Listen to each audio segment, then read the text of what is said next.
Hey, this is Mike Mueller, and they say size matters. Not when it comes to a website. Time on site matters.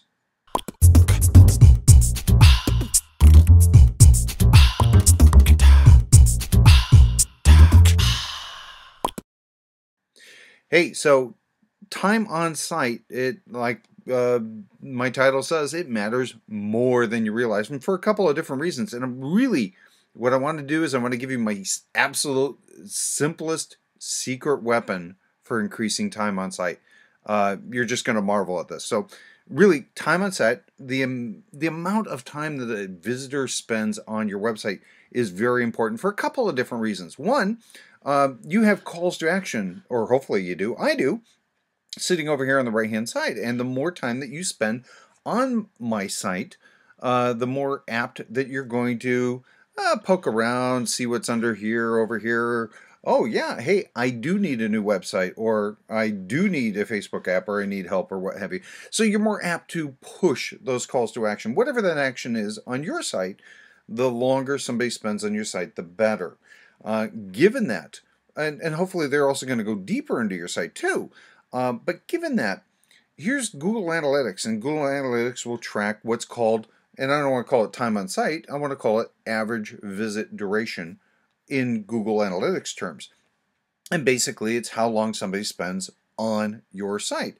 And you can track that in Google Analytics, and that's a really easy thing. But the reason that this is important is because of that SEO thing. When somebody searches in Google, Google is tracking the amount of time it takes for that person to do a search, click out of the search and results page over to your site, and then turn around and come back.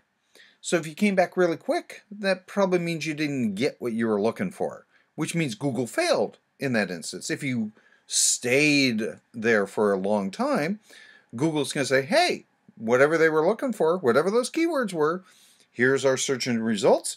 We found Mike's site, we sent them over to there, and they stayed there for a while. We must be doing good. That means Mike's site must be doing good. So we're actually going to rank Mike's site up higher. Conversely, if people click away from Mike's site real quick, that'd be a bad thing. But it's also a bad thing in Google's terms, and they will start ranking Mike's site lower. And so that's why time on site is very important. But really, what I want to get to is, and I put it in my blog post, very simply, here's how to increase the time on site. And I give you a couple of things, and then I really give you my secret weapon. And that's really what I want to get to. And as easy it is, it's video. Putting video on your site, and actually putting it up tall, up real high in that post, gets people to push play, gets people to slow down. That gets people to increase the amount of time they spend on your site. So if you're not doing video on your blog posts, here's a very good reason, two very good reasons why you should be doing it. Time on site. Site does matter.